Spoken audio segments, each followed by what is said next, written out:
link in the chat box. Oh, I love that. There, yes, Ito sent us a link too. Okay. Look at that work. It's amazing. And a guy playing piano. Is there a place to... No, I never actually watched it, but she's talking about the destruction or electrical etchings and stuff like that, about different places around the world that got hit. Mm-hmm. Like, they look like they were just absolutely destroyed.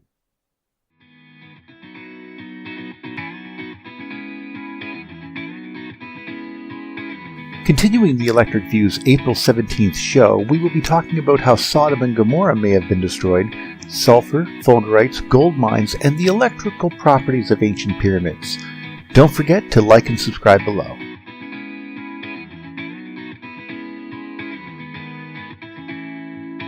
And this whole place is covered in sulfur.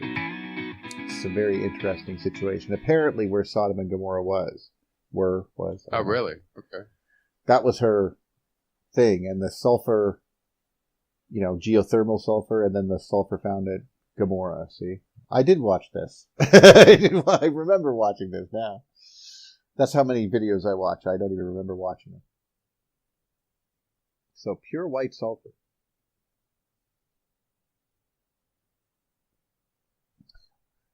That's what it looked like. Well, I don't know. I'm not listening. She will show somewhere Uzbekistan on the map. And you see a nice big circular pattern there, like 200 kilometers in diameter. And there's a few of those circles there, and just about in the center of one of those circles, which I looked up, there was a dark spot there. It just happens to contain the largest gold deposit mine in the whole Eurasian landmass. Wow. Really? Yep. Well, let's jump ahead then till we find that. Jump ahead in the video until we find Uzbekistan. Well, she's not pointing it out, but at least she's pointing out where. Oh, that was definitely a building, whatever that was.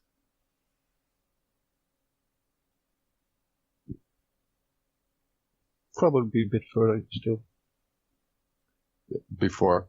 Oh, see, there's that coming up. Okay, what's this? Oh, well, see, talking about fulgurites in the sand already. I thought we were going to have to bring it up. Nope, she's doing it for us. No. Well, here's a good person, Florida. All right, it's a good person. These are good leads to connect with. Right? Huh. Right. And these are just minor things compared to, obviously, those things that you were dealing with.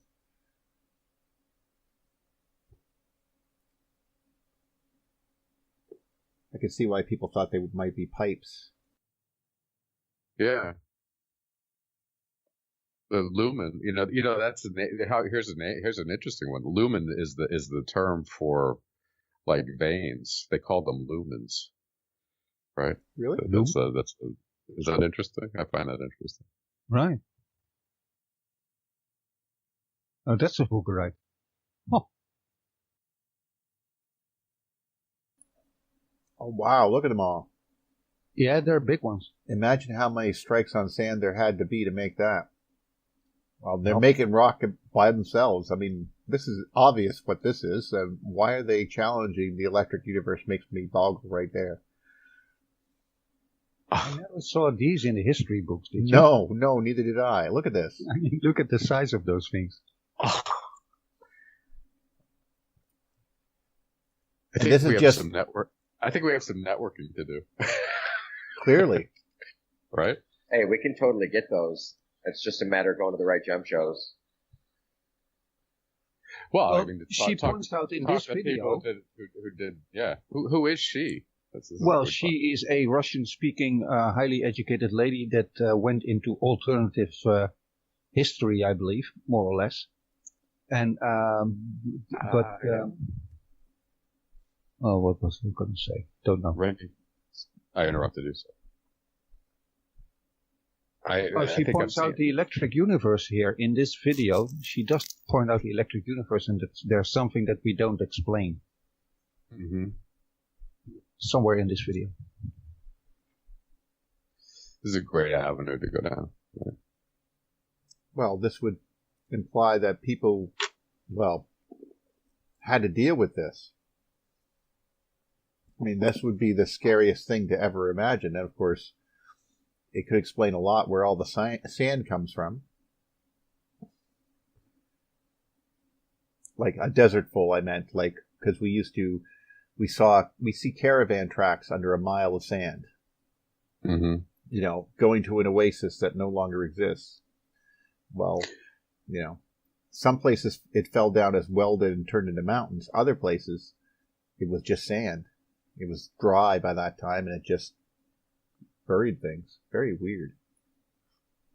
It's a very, very interesting mythology around this. Obviously, you know, okay, I'm fed up, and you're now pillars of salt. Hmm. And you know, and then you kind of see it through just the dispensation of high potential.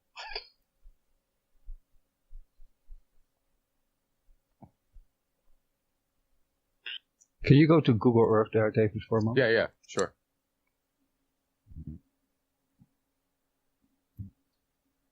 Not quite concretions. Google Maps. Where am I here?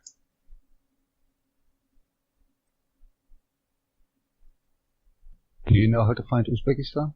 I think so. Maybe. Type in UZ. I'll get Central close Asia. again. Yeah, just about central now. Okay, if you get zoom in, just you have Uzbekistan just about. Yes. Oh, 1 second. Really good. And then landscape, please. The satellite, yeah. Chop chop. I know. Yeah, all right. Yeah, Eda's doing very well. They get those in there. Oh, no. Bit back, bit out, bit. Hang on, hold. A little bit zoom out. Hold. Okay. All right. No, go back. Go back down. You went twice. Stop. Okay. Now make 3 clicks with your mouse backwards, out, halfway what you did just now. That's it. Okay. Nice. Now at the top you see a circular pattern there. Yep, I do. Okay. Yeah. That's the one she points out somewhere in those videos. Yeah? But if you move back a little bit to the bottom right corner, scroll it. No zooming. No more zooming. There's another circular one there. Zoom in a little bit. Right. You see a circular pattern there? Here? Yeah? Kind of, with some bulbs at the bottom, maybe. Okay. See that dark spot? Right here? In the center? That one? Zoom in on that one.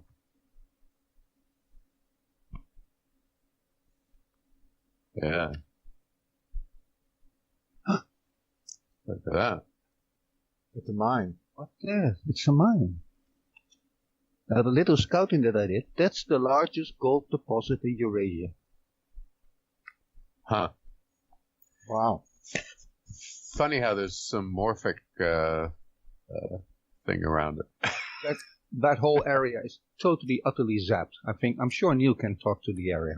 See, just by looking at it. Look at it. Yeah. See, look at it. I mean, similar to our little version of Upheaval Dome, but it's kind of the same. Well, yeah, I see a little upheaval dome right over there. Could you imagine if that part was ripped off and deposited in that part? You know, like that little whiter spot up there is a depression, it looks like.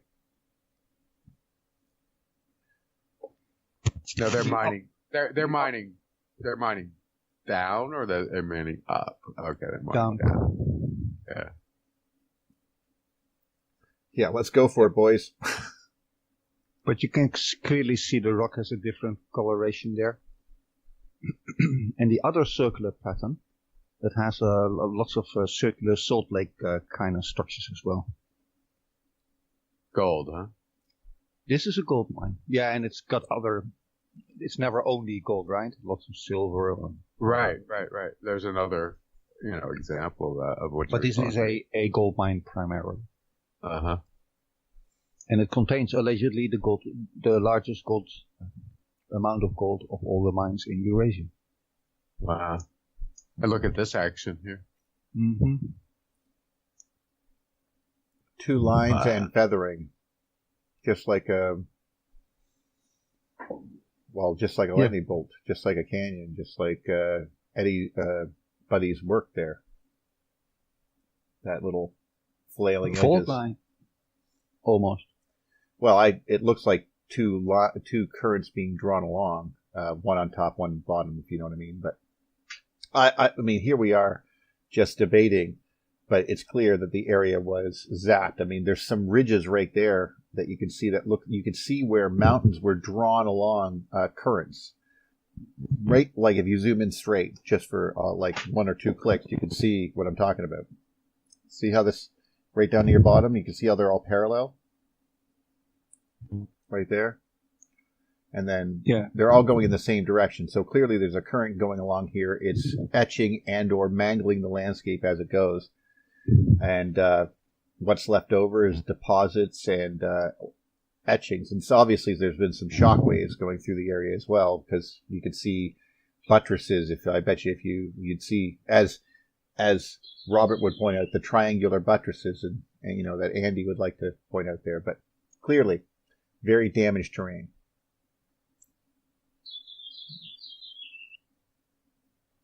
And on that terrain is where we find very old structures, like castles on hilltops, halfly vaporized, halfly vitrified, all that kind of stuff we find there. Anything that could survive that would have been pretty mangled, yeah.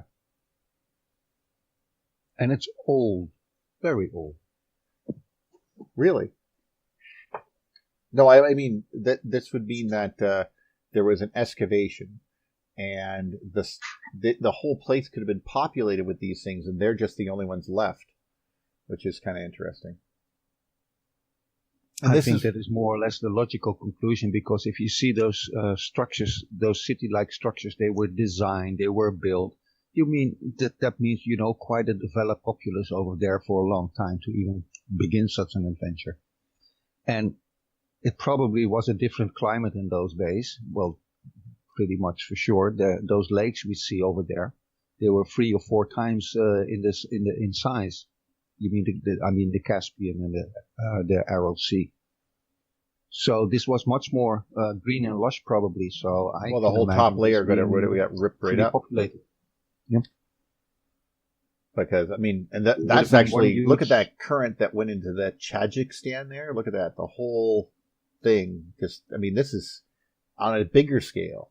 Like you can see it just heading into China. I mean, that could have been long ago. Like this, you could only tell.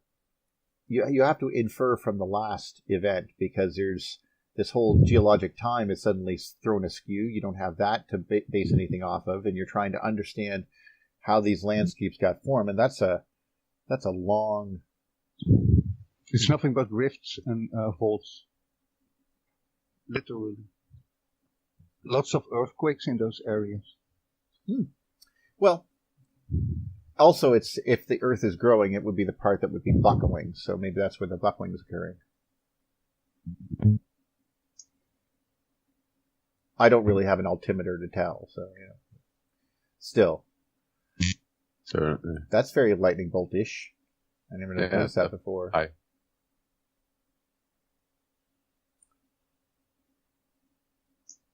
Very cool. Look at this down here, the meander. That's. That looks like true meandering, meaning true water erosion, if you will. Oh, no, that is definitely water erosion, but I was just wondering if it fell into a flat canyon and that's why it's doing it. Oh, that could be totally true, but this is a beautiful example of real water depositing erosion and, you know, the constant meandering. This is There's some this is totally mainstream. True. Yeah. But I just realized that's probably what we're seeing is something that of a low-lying area that was a depression or canyon that people moved into because people like the valleys and there keeps more of the water in. Can you go to Germany, the Rhine area there for a moment? Sure. Totally different jump there. What you just pointed out. Yeah. And we're off across the world. Just a few thousand, not that much. Okay. And on the right-hand side. Right underneath the dual-headed penis. Bit to the left. Yeah, so okay. Take Frankfurt in the center. Stop. I am a Frankfurter. See, that's too far. Zoom out a little bit. 3-4 clicks. Another 3-4. That's it. Now that area beneath Frankfurt, this elongated area, that's the Rhine Valley. And that is more or less an ancient fault line that the Rhine follows. So that's like one huge broad depression or valley or canyon, whatever you want to call it, where the Rhine meanders or cuts through, if you will. But it's kind of what Neil just pointed out, a big valley or something where the river meanders through, if you will. But that whole area that you can see a bit more light. So on both sides of the Rhine, that's the Rhine Valley. And then on the left and the right side, you see heavily forested area. But it's like one big valley. I noticed that once on an airplane. And it's a great spot for getting topsoil, stuff like that. Yes. Which is, when I saw that over there in Uzbekistan, I was like, oh, they're probably just getting topsoil from this river every year and then using it to spread out across their lawns and whatever they're growing in this big valley, and just an idea, of course. I could be totally wrong, Well, they're heavily irrigating Uzbekistan, so both rivers over there, the Amu. How do you know all this about Uzbekistan? I know a guy in Uzbekistan. You know a guy? Oh.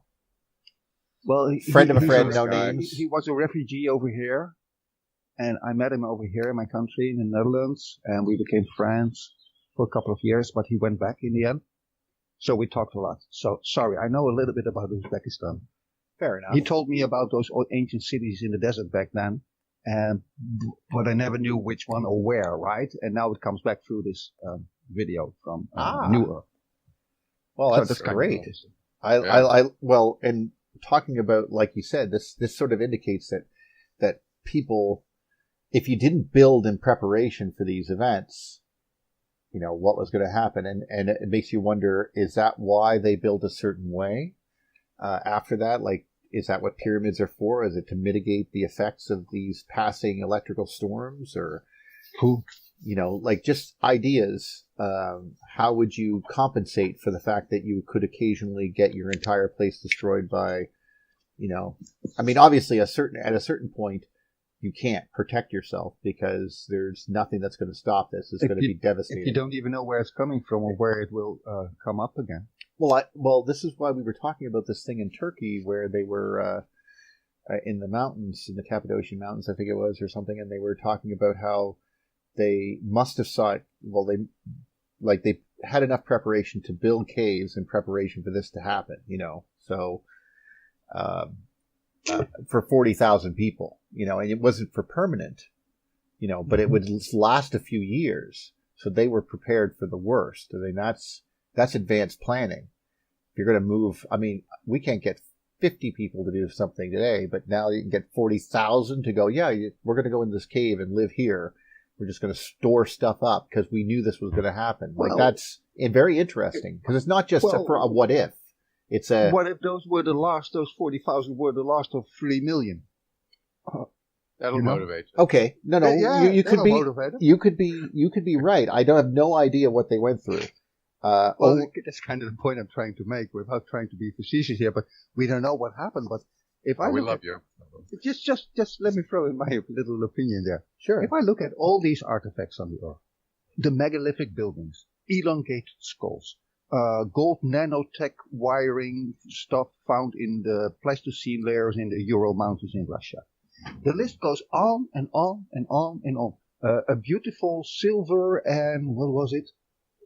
Silver zinc alloy, a beautiful ornament little vase found embedded in a coal mine in the States. What was it again? Anyhow, all that stuff is there. There is so much evidence that there was a highly advanced civilization, who or whatever, wherever they were, right? whatever they look like, even if they were purple with a yellow edge, it's cool by me. But they were there. They were there. Well, I would agree. You don't even need aliens. Just the idea of what would people who could, like, in different electrical environment, you don't know how long people lived anymore, although there was talk that they lived longer. There's ideas that people didn't need to sleep. There was these type of things, and then you reach back to a point before the catastrophe era, we'll call it, where they had like 2,000 years of relative peace, where they got to live long lives and, develop doing brain stuff to themselves or whatever. Even if that's hybrid or not, who knows? I just meant, maybe they found a way to just do that. Now,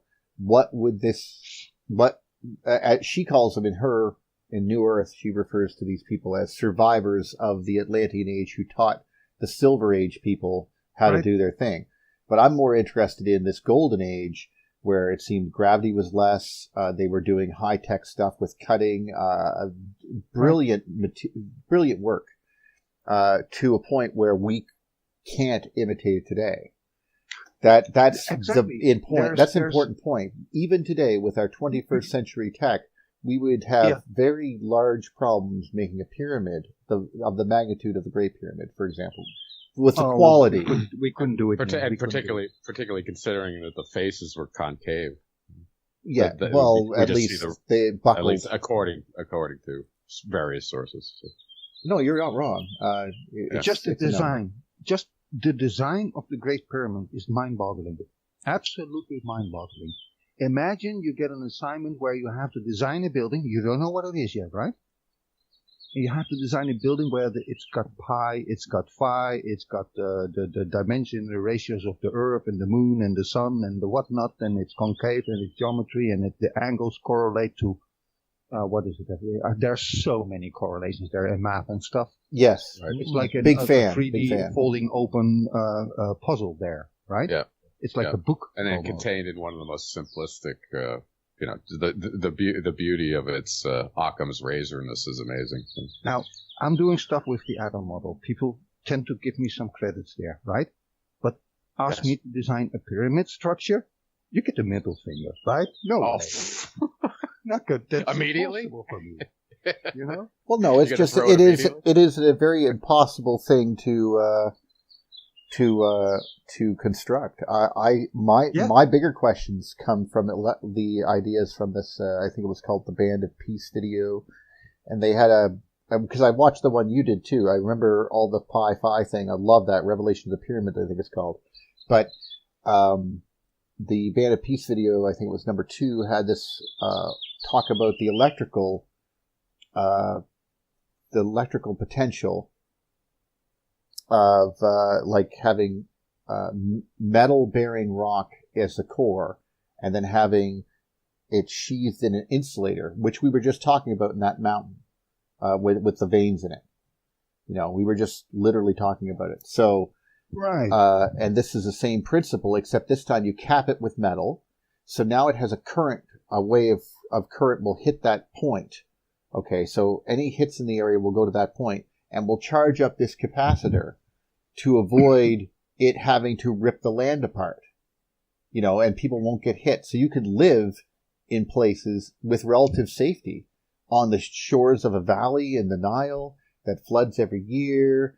Was it a generator? Was it a protector? Did it have a glow across it? Well, I understand, but the pyramids also kind of were affected by a huge cataclysmic event, including lots of burning and Oh, no. I'm not even remotely saying that. What I'm saying is that even they, with their wonderful potential, could not deal with what happened with that much power. Right. It literally blew things to pieces, including pyramids.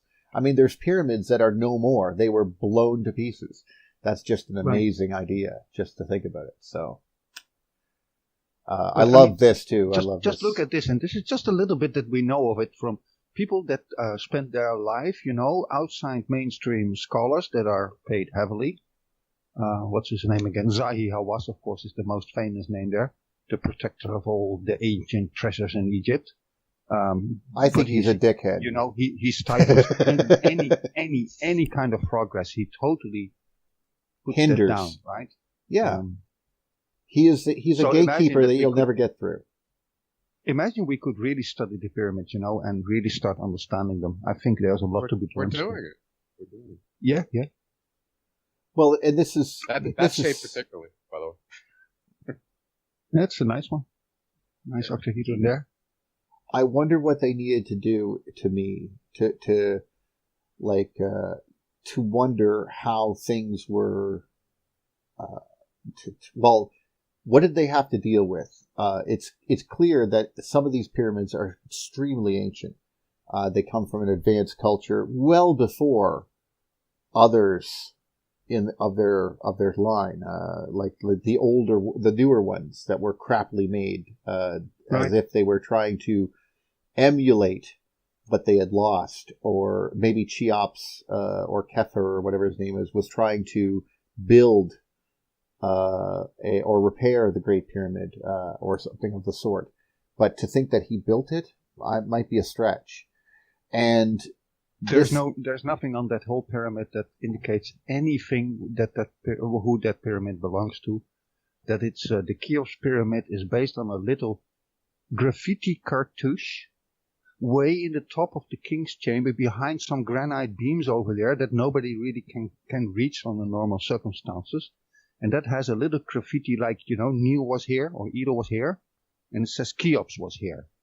Well, he's the pharaoh, you see. He didn't engrave it in the entrance, This is my fucking greatest work of the earth, right? Cheops was here. No.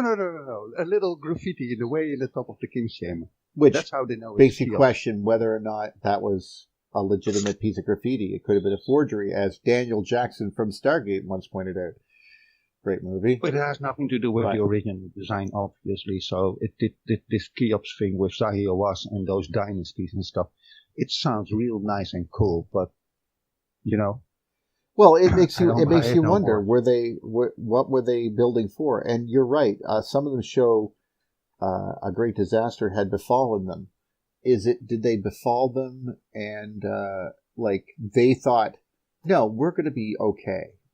Our pyramid protection system that we have developed, which will keep these things from messing with us. Then suddenly, Saturn left. Okay, now we're toast. Because it was just so much electricity that went through the ground that even pyramids, there's a pyramid that apparently blew its outer shell. The insulated layer was just blown off of it in concentric rings. So only the core could basically process electrons. It was basically keeping itself, with that insulator was what's keeping everything together. But I'm just not so sure they were meant to prevent disaster. No, I don't think they were meant to prevent disaster. I think they were meant to make the place a more livable area, would be free of. Well, just an idea. I could be totally wrong. Don't get me wrong. I'm not sitting here pretending that I know what I'm talking about exactly. But a lot the idea is really worth taking a look at in this, just as far as what his read on the culture was and what they were doing. As far as that culture goes, The reason I like this, the reason I like what you're talking about is because this is actually you're going into an aspect of it that I adore, which is trying to understand them from basically the culture that built them and how wonderful they are, and what they were trying to do. However, there's some pyramids that are just somewhere else, all over the world. There's thousands and thousands of these darn things. Mm-hmm. Mm-hmm. And some of them are simply earth, just dirt, covered in an insulated type of stone. So the principle seems to be the same. Right. They have some sort of way of basically making a mountain with even sides of orientated north and south. So that would give it a rotation. That's not physical rotation, but currents would have an east-west direction depending on the size of it, stuff like that. And then it would have a covering, and then it would basically be, what is it doing? Does it attract lightning to it? Does it do this? Does it do that? I don't know. I can envision stuff like that. But these people If are you wanna doing go into the that. really special versions of it. Like the Great Pyramid is a gem, and they might as well, if they were going to make another one at the peak of their civilization, maybe they were like, let's make this one look real, like have all the cool stuff in it, like Right. basically our divinity made flesh, but it's not necessarily made rock, I guess. But not necessarily are these, because the ones over the world were never given this type of treatment. They were a tool, it seemed. But I don't really know for sure. This is why I'm asking you guys. According That to mirroring, that Orion mirroring, as far as the Cheops, right? There's the small ones. They mirror pretty directly the constellation Orion. Robert Bevol again has a very recent new video about the Great Pyramid, quite interesting there. And he also touches upon that novel idea from, what was his name again? Christopher Dunn, I believe. Love that guy. Giza, the Great the Pyramid, the power plant, or something like that, right? Well, if it wasn't for him, with all the resonance and so, but there's a well down there, deep down, right? Yes, at the bottom. Yeah, at the bottom, or beneath the bottom, actually, beneath the field. bottom. And Robert Bevol, in that latest pyramids, in that latest video, he points out that the pyramid had to be built there, Neil, and yes. There is a water source there, water connection with electricity. And it's a water hammer or something to that effect, a water pump hammer.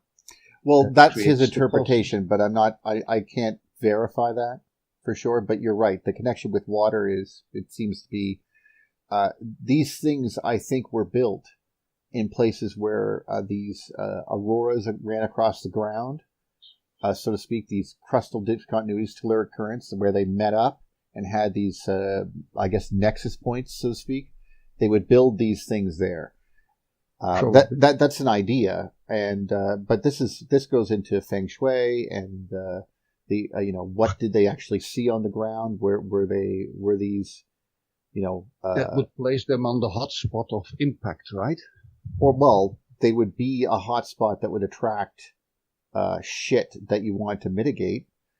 In fact, something else struck me is that if you could somehow alter the charge of a pyramid rapidly, like making a pulse or whatever, you have a way of communicating over distances, which I always thought just comes to mind when I think about that, because you could see them you could see a string vibrating, one of these things reaching towards your pyramid, and if you were sitting there watching, you could see what they were saying. You could read it, right. Just like Morse code. It just makes me wonder what other things these things could have done. And of course, this is just rampant speculation. In no way am I, able to prove any of this directly, but it certainly makes you wonder what they were able to do. So. Well, see, to me, go ahead, Jim. Yeah. Well, I was going to say that the key features are really that the transmission line and the resonator cavity ideas of like the air shafts are really a transmission line, and the King's Chamber would be a resonator cavity. If you look up how those work electromagnetically, waveguide. Yeah, that explains perfectly why those are not air shafts, since they don't open to the outside. And well, actually, they didn't even open to the inside. Right. They were busted into. Someone was tapping the wall, and they heard that was hollow behind there, and they took a sledgehammer to it. That's why the edges look like so terrible. And they found it was about 2 inches or so, or maybe an inch. Right, but that's exactly what a transmission line. That's how they build actually transmissions lines. They don't have to be open to the inside of a resonator cavity. You just set up the standing electromagnetic waves in there, and then you tap into it, and that's, whether that's an input or an output is a whole other story. But and they found electrodes at the end of them as well. Different metals, 2 different metal electrodes at the end. Right, which they interpret as door handles or whatever. But it's exactly where you would put a probe at the end of a transmission line. So But it seems, and this is just my interpretation, that maybe, well, like it seemed to me to be some sort of a machine, but it seemed electrical in nature. What are the potentials? I mean, we know that if you could build something like that with a little metal top on it, it would attract anything to that spot, and of course it would, because of the shape of it, would also have a bit of a magnetic field. I was wondering if, I mean, just the idea that you're aligning to these points and trying to send transmission lines, whether or not they'd be fast or slow. I wondered if they would hit a point where they were like, no, we'll let the next thing, we'll transmit so fast that it would look like, a whole different, it can only be interpreted by a machine. Well, that gets into the idea of Stone Age computing, which I've only heard. That's only something I've touched on, or because it's so fantastic, it makes me question whether or not I'm losing my mind. So you already lost one. Yeah, thanks. It was a long time ago. Come on. we all know it, Neil. You lost it a long time. Well, it is kind of interesting. What if you read? It was 11 years. Casey stuff on it. It's what he says they were for is that in the past, and I'll put this out there as an idea. I would never try to prove this, but well, go ahead. That in the past that they used those to broadcast power, and that they actually had planes and submarines in the past that were powered by inductance from the power broadcast by these giant crystals. Now there's an idea. And it said, it says that, even now there's other stories, not just in Casey, but in some esoteric knowledge about these giant power crystals. And everybody thinks that's where are these giant, they're looking for giant quartz crystals, but they're right in front of you. If that's what that would be. I personally believe that. This isn't something I would say as a scientist, but I believe that idea is right. And if not power transmission, then it could be at least communication, maybe. Right. But I mean, the whole idea of broadcasting power, that's not anything different than like what Tesla was doing. Mm-hmm. And they could do that successfully without power lines. If you accept that Tesla was at all on the right track, then maybe somebody in the past, a little bit more enlightened than we are right now, might have used that same idea. And you could see that would be an ingenious way to power things like planes and submarines. Obviously, you're not going to hardwire them in and use an Edison-like idea to do that. But well, I remember a gentleman, James Burke, actually it was, but he wasn't during his Connections show or the Day the Universe Changed. It must have been another one, because I only remember seeing it on television when I was younger. But he took a pulse generator on a field, and he was talking about what they did in the 1880s or 1830s or something like that. And he said, well, this is what they did. They hooked this thing up, and then they would go out, and as long as I stuck this into the ground, it would light up the light, because it would complete a circuit through the air. But it only would do it at the peaks of the resonant waveform. So you'd have to, it would basically only every 2.5 feet or so. So he would have to, because it was the wavelength that was doing it, and he was pulling it from pulling from the point. Now, I've never seen that again. I looked for it. But the trouble is that I'm trying to remember something from when I was 14 years old, right? So, it's a little difficult. But clearly, there was it was a light bulb. It was definitely a light bulb, and he was able to, as long as he stuck it in the ground, the right spot, it would light up. And so we know imagining doing that with something the size of a pyramid. And of course, maybe that's why it vibrated at a C, it has notes that it resonates at, Right, a certain, right. And maybe they kept on putting other pyramids around it at different sizes to make different frequencies because they needed more points to work. This is where you start seeing the relationship between two frequencies. And nodal points, yeah. That's that phi. So you build... You see how that phi came up a lot when he's doing the geometry? It's like, and then Richard Merrick is talking about that a lot. So there's this nice chain of comparison that's presenting itself. So. This is not beyond my imagination, but it is... it's getting there, because we don't even know for sure that Tesla's broadcast power, in the way that it is described to us by someone like Eric Dollard, is real. Although there are those nodal experiments that I was talking about, but I don't think it broadcast forever. There was a limit to its broadcast potential, because it was still suffered the R-square law, but it did it at a different rate because of the peaks or something. I'm not sure exactly. But because, if that was the case, that it kept on getting more powerful as it went further from it, then we would be, using that all the time for everything. Because it's an over unity situation. Wow. But, why not get something for free is what I'm saying. But, because... Well, you start looking at the model in the right way, it's going to start popping out. Well, this has been very productive, because now I'm sitting there having an idea of communication and power and protection from one device. Why wouldn't you build? No wonder they put so much energy into building these, if they could perform those functions. Well, look at how they modeled the history of it. This is they were so crazy. They thought they were going in the afterlife, et cetera, right? If I was looking at it as a kid, as like, oh, this is a mechanism we don't understand. I would be much more apt to go, well, I wonder what they were doing. As with that mechanism. It's very interesting, by the way.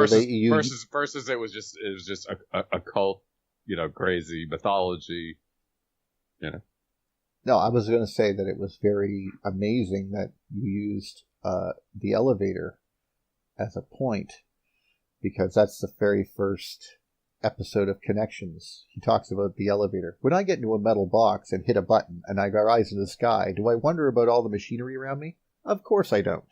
He hits a button and there he goes. Right. Talking about how we don't even care how these things work as long as they do. And, it makes you wonder about how easily and how fragile a society is when you smash the learned people, like if they were all to suffer, and therefore how much social engineering on very deep levels has been going on forever. Well, I wasn't actually thinking of it in a nefarious way, but thank you. No, I was referring to more. I was referring more to, but it's clear to me that they had schools of engineers. If you just listen to some of the wording of, like I said before, about Hamtep Netter, or master of, natural philosophy, and then. Because, they had a link to this power was also divine to them.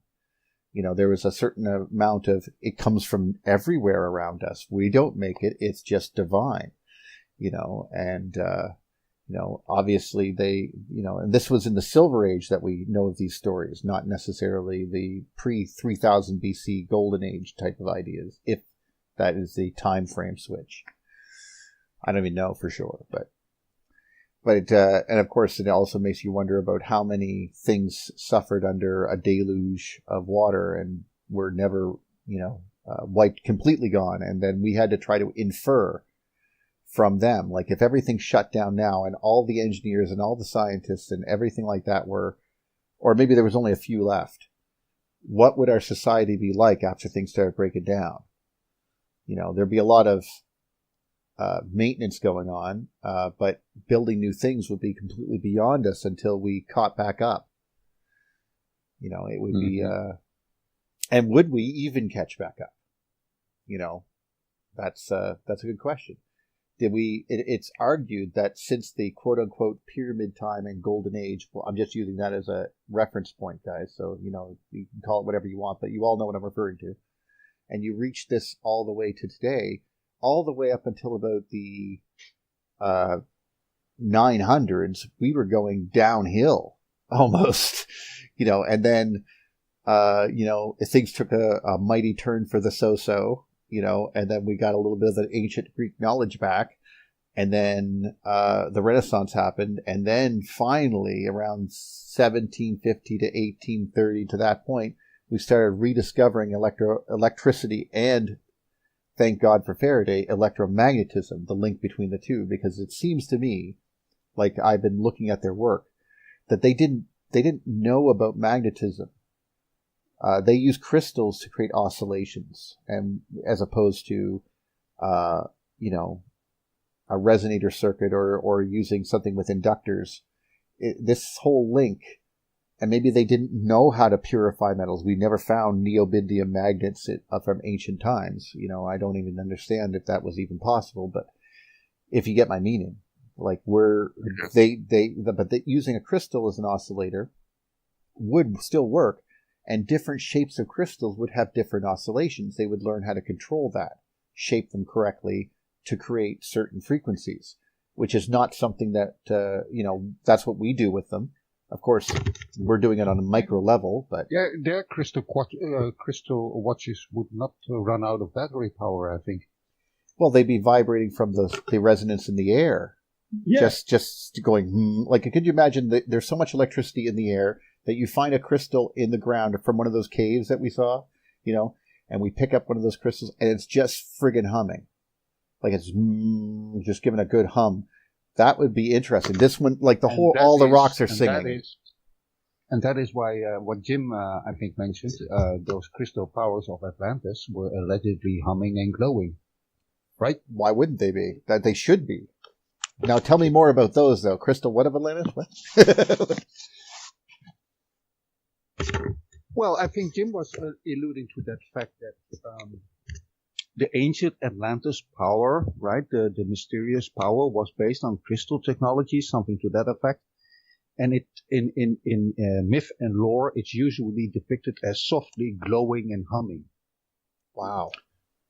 Well, this is the interesting thing with the model. This is our materialistic philosophy, but it's like, wireless communication of power. There's always loss. There's always loss involved in it. As we would expect according to the model. Well, those things were generating power. No. You don't understand. They were using the power in the atmosphere. That's to them. It was magic almost in a way.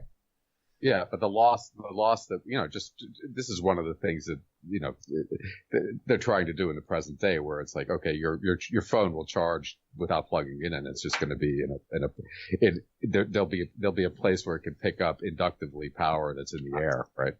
Our mobile phone fits the bill entirely in that. Yeah, but it's amazing. It's totally magic. But it's an amazing amount of waste too, because it's working under this loss system. You're always losing, Yes, the distance between the game is defined it where it's like it's actually very little, or the opposite, where it's just gaining. If you can get there. But this is where the model doesn't allow it to go there, I believe, personally. Well, it seems that there's inductive power works, but the idea of doing radiant power without loss is kind of, problematic, we'll just say. But but if you do it the other direction, where if it's implosive, Well, I can't speak to that, but I can say that the idea that when this shut down, when these things stopped working after a lot of them broke from the events or whatever, the catastrophes, and then moving up in time to people trying to reconstruct them, and there seems to be a time when they tried to restart them, or they were using their voice to give them a kick in the pants. Like they were seen to be trying to create resonance where they sang. The power, right? What is the voice? Yeah, and it seemed to be that they were trying to kickstart some of these crystals with that power, like where they just needed to That's right. go, and once they started, they would run. Right. Well, and I'm wondering, and that was when the field was dropping, and then eventually it dropped to the point where anything about that stuff was just sheer fiction. We didn't believe it anymore. the burning bush never burned anymore. The occasional thing that happened was bad lightning storms and getting hit by electricity, in a bolt from the blue, and then the St. Elmo's fire on ships, and then eventually, the glow on the top of steeples and stuff from churches and stuff and cathedrals, and then after that it's all gone, and we have to generate that power ourselves now. Thank God for electromagnetism, like I was saying. Well, because you need, with the link between the two, we can use rotating machines to generate power. That's all I meant. But we may be locked into a paradigm that's actually a cage from what this is kind of the thing that's ringing for me. It's why doesn't it map directly to biological systems, electrical systems? We didn't design it that way. Well, what's nature's electrical system? Well, we didn't even know about it. This is what I mean. They lost complete touch. You're absolutely right. They lost complete knowledge of this. It became, after going through this idea of being, even in this, they talk about the netter, nature, and stuff like that. And you reach to a certain point where they were no longer even able to talk about that. They were, everything was confined to the religious. We basically went through a long period of time where we were basically in a metaphysical la land, and everything was about a fiction, a god in the sky, basically trying to, basically the idea of learning had compressed itself to just basically a scream from the past, like shit happened and we got messed up. And that's all we were able to pass on to our children until things got a little, well, like I said, took a turn for the so-so. When they start getting a bit better over time. If you think about it, they're just like our Lichtenberg pattern. This knowledge that it's kind of becoming ubiquitous. Obviously, I can grasp these or grab these videos and pieces of information just really readily right now. But you would think that there would be just a line that would not be communicated to the general populace that kept from that point in time way back, to protect that information. Although, be it very elite, of course, but it makes sense that would happen. Right? Well, I don't think that the trouble is that by passing on information, it gets translated over time and it loses the references that for example, here we are having a debate, and when they originally translated certain words, became like water, but that's not what that word means. That seems to mean like inductance or something, and this seems to mean like like electricity. This means current, not water current. And you're beginning to read like stuff like that. You could remember it. And current has a time. It's current. It's interesting how these are. I like that. Yeah, but I just meant in general, we don't know what they like, because when we translated their work. It was the 18-something, 17-something, Champollion or whatever. And so now we use that as a reference, but in actuality, they might not mean that what we thought they meant, because these people who did the translations have no friggin' idea what these words actually meant. It'd be like someone trying to decipher the book to a motherboard on a computer, and you don't know half these words, so you're going to do your best to try to translate them.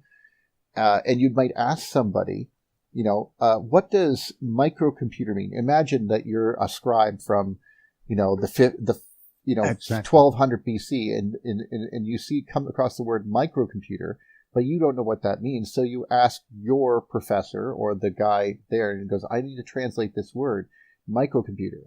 Well, it was a thing that did mental work. Oh, okay. And that's what he's going to write in, and away it goes.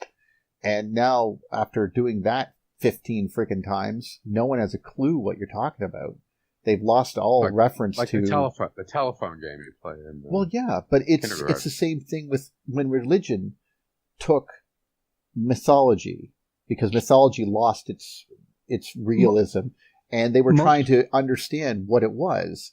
They don't. We don't. This is only something that Velikovsky came across to try to basically say that Venus was really a frickin' planet, and it was a comet, and this is what's going on. And, to put that literally there, to put that type of literalism back to it that we were referring to the other day, is it's challenging because people don't want to even hear that. But you were saying something, I cut you off. Well, just to add a little bit there, I agree with what you're saying there totally, because most translations, from what I remember, have been done by religious people in a time that everybody was religious, so meaning from a Christianity point of view, more or less, or Islamic or Buddhistic, some scriptures whatever and stuff. Yeah. But it is a religious point of view from their point of view in that time, and all that. Not a modern point of view, like you point out, translated electricity or nuclear power or microchip. Yeah, well, like you said, did mental power. Okay. But those are deified as well. And those ideas that they tried to translate, even if they got it right, more or less, it didn't fit the bill, right? So we'll just be creative there in the translation, and it becomes something simple, stupid, whatever. It becomes the King James version. Not very trustworthy. Sorry. Sorry? I said it becomes the King James version. Sorry. The King James version? Yes. No, yes, the King James version of the thing. Good Yeah, for virgin. Freudian, Yeah, yeah. well. What was I thinking? Those pretty women on the ground there that you have going on there. Anyway, go on. Sorry. Go in. Oh, sorry. We broke the flow. Well, no, Ida was saying something there. Just adding to what you were saying, those translations, I think they are hopelessly flawed because of the well, the and you time can't blame the them. Perspective, the paradigm they were done in. No, I think that they in earnest did their best to try to understand. Sure. I mean, there is this idea that the scavenger history erased 1,000 years of history or something, and sure, okay, and the flamenco timeline, sure. But even if we discard all of that and we just look at let's look at Rome and Greece and how they were trying to understand what just happened a few hundred years prior. And they had no way of describing it. Even then they began to get personified. Hera, Apollo became people that walked around and did things, and they lost all ideas that these things were, like they had supernatural powers. I mean, they could throw lightning bolts and stuff like that, but what does that really mean? And then now we're beginning to interpret that a different way, which I think is, enlightening, for lack of a better term. Well, from the electric point of view, we subscribe to the notion that Earth was hit by catastrophes, meaning plasma environment, huge thunderbolts, discharges, plasma rivers, etc., etc. That's pretty horrible, right? Doesn't sound good. But we talk about lightly, and in these shows that we're doing here, these group talks, we point out all kinds of evidence wherever it goes of electrification, direct petrification, carving out canyons, like you point out, if you survive such an event even. I mean, imagine having survived it, and you live in that time. Is Zeus not suddenly very real? I mean, the bastard lit up half the world there. Yeah, he was real, and they were capricious, apparently. Well, there's also the idea that suddenly lighting up everything, turning everything fire and brimstone. I mean, and where does it come from? Everywhere. Yeah, Jupiter. God must be angry. Well, and there's something to that, because you see, I mean, it would have been something like I said, if we could see the magnetic field of Jupiter, it would be the size of a quarter its arm's length, which is way bigger than the moon. The moon's only about the size of an aspirin at arm's length. So imagining that even now, if it was glowing, it would be the biggest thing in the sky, and you could see it. But imagine if it was twice as close or something, as it was making its way across the asteroid belt or something, or interacting with Mars on its way out. If this was the case and this thing was traveling out there, it would be truly a magnificent... Suddenly it's a big planet, huh? Well, the magnetic field is huge. And these are... same thing with most of the gas giants. We would have seen their magnetic fields for long, long ago, long distances. Is there a way that plasma could interact with magnetic field to basically light up the magnetic field? Well, that's what it is. That is that is what it does. That is its nature. Basically, the only thing to make a magnetic field begin to see, like just like that picture above.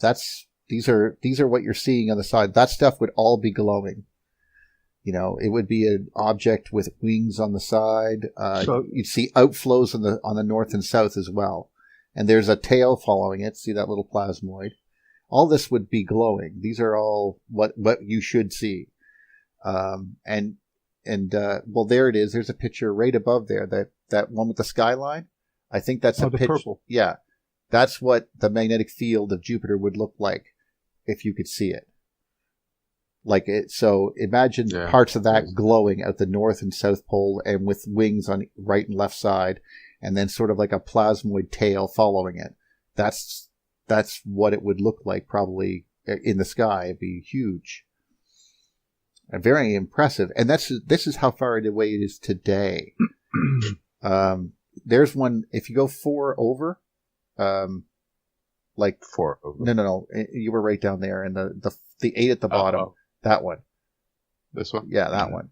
You could see how there's a little bit of light going out the north and south of it. Well, that would actually be glowing too, because that's where the current's coming in at. So you would have it look like it had wings at the top, wings at the bottom, and glowing on either side, or this is Thor, the god of thunder type of thing. And we see that form, written on walls. You see a being with wings at the top, wings at the bottom. It's very interesting, all of this stuff. And basically aurora only means that it has enough current density to glow. This right now, we can't see it glowing because it just doesn't have the current. It's vibrating in radio waves, and radio waves are lower. As power gets up, it gets higher and higher in the frequencies, and it eventually enters visible light. So what cosmic event would I need? Cosmic change, or in the solar system, would I need for us to see that thing visually in the sky, to make it glow up, to make it glow? If the sun was not there, it would immediately be glowing. But let's assume that the sun just got more power, and let's say it got twice as much electrons going through it. That means it would have twice as much solar power and the solar wind going out, and then you would see the aurora begin to come off the planet and get higher and higher as it became. You could start seeing the Birkeland currents feeding it, and then you would start seeing and you would see the torus around it begin to glow. In fact, the entire surface should begin to glow in bands, because each of those bands are very hot. And it seems that there's current flowing in at certain rates at different, because it spins very fast, Jupiter does. And so it would start having like glowing bands across it, which is why it was called the banded god, and likely why Egyptians mummified their dead and wrapped them in bandages to imitate that. But remember, that's very, very, very far away now. It would have been so close that you could see the bands and the great red spot on Jupiter with your naked eye. So that's how close that thing would have been. And if you could see how close that was, then imagine the glowing coming out the north and south of it, which would have been absolutely massive. So it would have been something that filled half the sky. Like, this was the god of fucking thunder. This was Yahweh. He's like, I'm watching you, bitches. Like he was, right there. Yahweh might be Saturn, I believe. Well, actually, that was my first thought too, but Julian West tried to convince me otherwise, and I was... Okay. I usually... He's a good source there. No, not gonna go there. I watched the Saturn myth twice. He did 2 presentations for it, and I got to... unfortunately, I was so tired I fell asleep during one. I felt bad, but I watched it again. I actually did too, man. Well, I think we were exhausted. Jesus, right? Jesus. Yeah. Well, yeah. Well, the one-eyed one is Kronos. Well, no, it's Zeus. Oh, yeah, it was Kronos and Zeus. Okay. And then, of course, it goes from Odin to Thor. Kronos is one-eyed? He was a Titan. He wasn't a god. It was very weird because he was basically... Saturn, right? Kronos is Saturn, that yeah. I know. Yeah, Father Time. he was the Father Time, the guy that gave Yeah. you death. That's temporal. Well, I think it's because we were viewing him from. Oh, this is an interpretation, of course, but we were viewing him from the south or from the northern hemisphere. He would have been to the north, and he would have been like you would have saw the rings from the bottom of the planet, so you would have seen an eye-looking shape, and this would have been very, very interesting. The one-eyed god, it's with on top of a tree with a red spot. That one-eyedness. Well, actually, that's not him. That's Jupiter. No, Saturn. No, would have I the one eye. I know. But yeah, and then of course, according to reconstructionists, most of them put if they are into the Saturn theory, they put Venus and then Mars between us and them, which explains why Mars being there. It has its northern hemisphere completely etched down 3 kilometers or so. So like basically it's that much smaller on the northern hemisphere, and they think, it was because of an impact that covered the whole hemisphere. No, I think it's because it was being eaten by the currents coming from Venus above it, just going rah, rah, rah, rah, right into the north of it. We had the same problem, but because of our atmosphere and other things, it was only etching the northern part of Canada and Siberia, which is why we have fjords and land is missing, and then all this kind of idea where did the land go? It just like gone, it's gone. It's been eaten away, and so that's an interpretation, of course, but there's all the other people have had different ideas. And, yeah, just like your fjords there. Yeah, see? The fjords, yeah. I mean, talk about Lichtenberg patterns. Yeah, and just gone, too. The land goes out, gone. There's no debris. There's nothing. Right. And you have to question that, but they don't. And it boggles the mind, because it's just like the Grand Canyon. They go, oh, yes, it was all carved by water. Well, where's the delta? Where's the what? Oh, we don't need a delta. You don't need a delta. Do you know how much land is gone because of this thing? You have to, look at the Nile Delta, look at the Amazon Delta. This is the type of amount of material we're talking about. There should be nothing left of the Gulf of Mexico. It should just be filled with sand from this event, You can spell this right. Fjords. Fjords. F-E-U? I say that. No. Reject that it was spelled. F-J-O-R-D-S. It's a J. It's a damn J. What the hell are they doing with it? There we go. All right, nice. Goddamn Americans. Goddamn Americans. Guys, just... You're a stereotype. No, it's all good. It's all good. No, it's fine. I agree. They're a poor, geologically challenged people. I totally agree. I've never been there. I don't know. I like the name Fjord, I guess. I don't know. Yeah. It's that J is weird on me. Well, yeah, it's just not, I'm not used to it either. See? Look at those things. Yeah. Like, that's deep. Take the top left. Way top left. Top left. Way top left, he said. That's right. Okay. This way. Yeah. Yep. That to me right there is exactly what happened with Buddy's work when he was ripping the land and just burning. Right. That's right. Burning.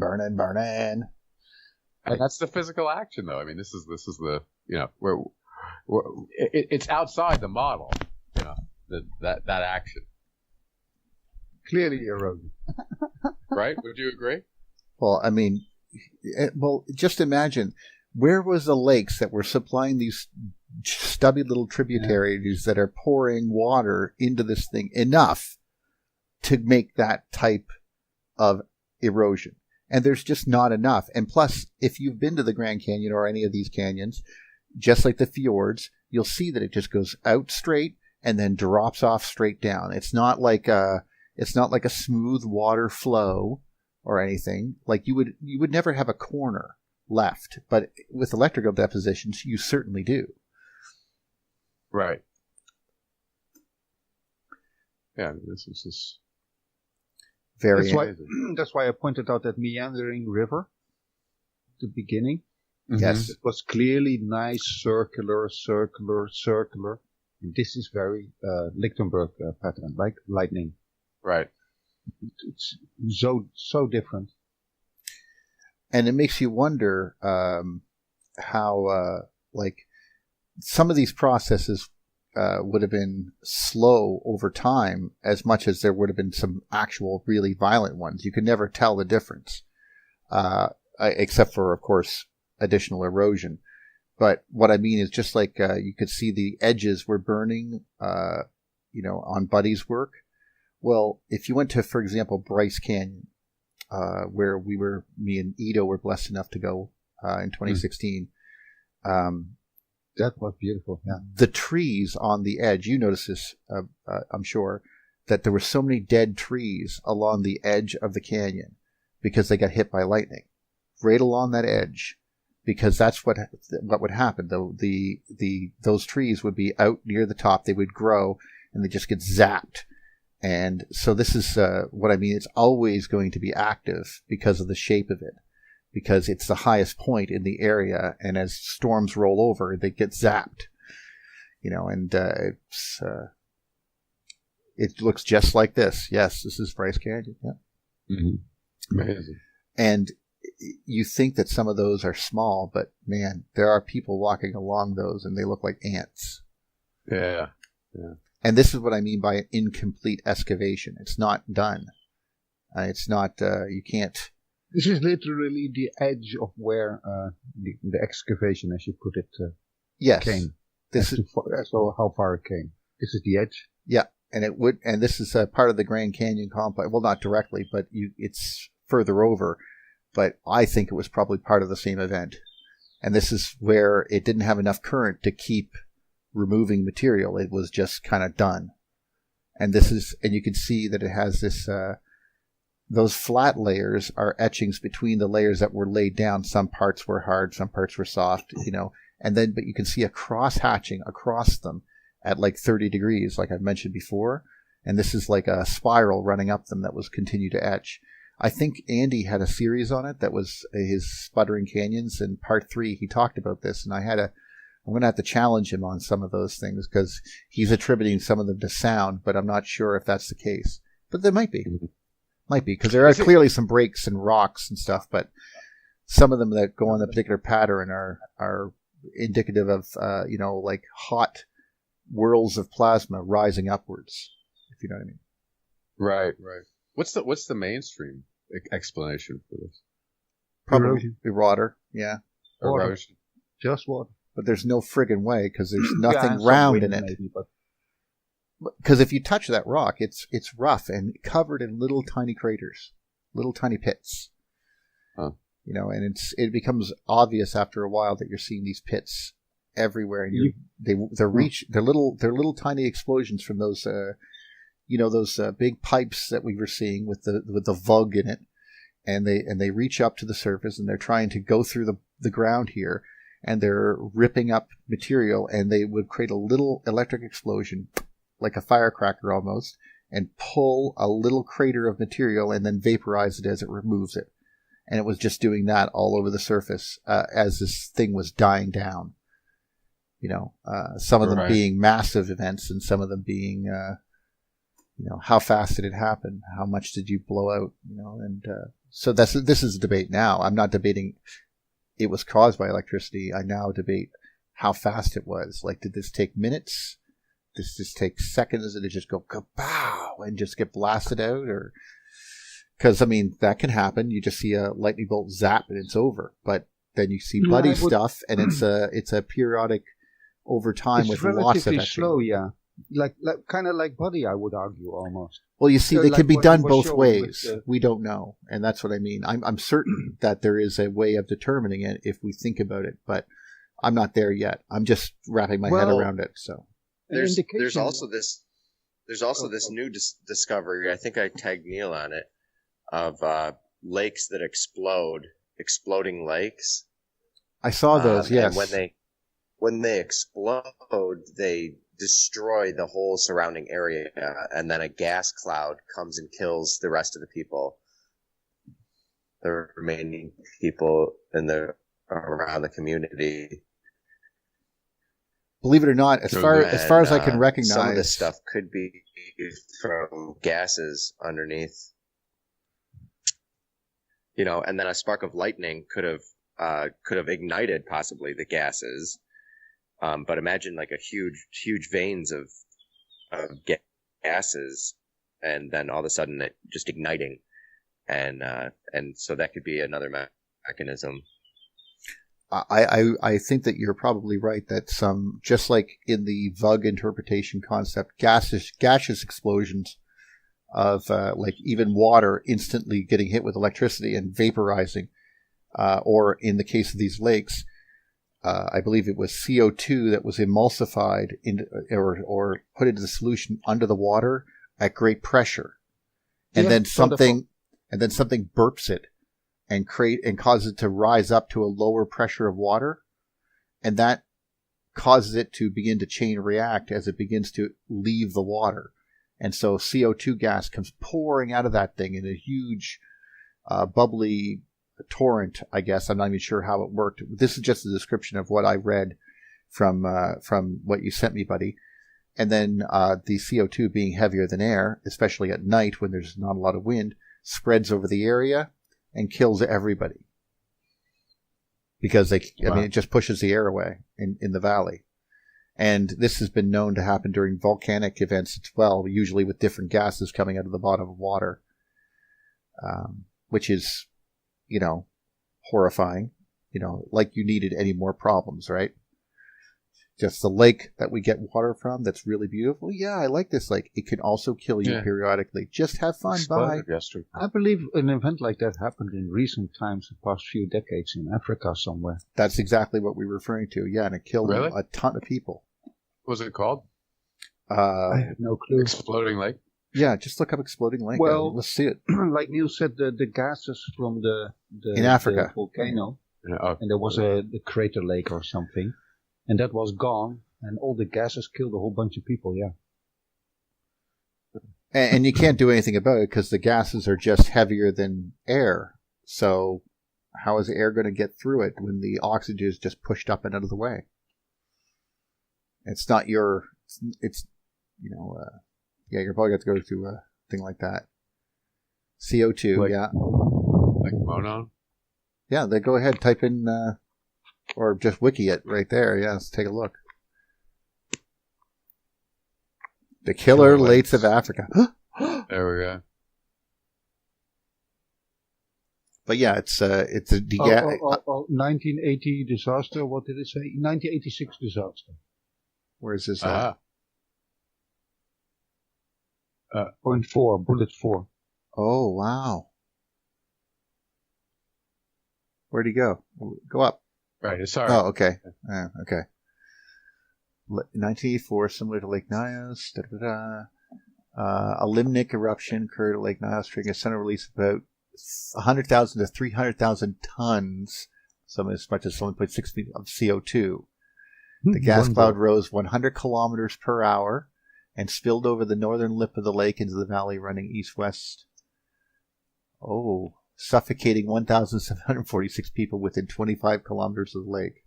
Wow. That's what I'm talking about. That's horrifying. That's what I'm talking about. Well, what else would you say? I mean, it was just, you couldn't even see it coming. And of course it turned deep red. Like it turned pink. There's pink oxidized lakes and stuff because of that. Yeah. But, I wondered how you could prevent those.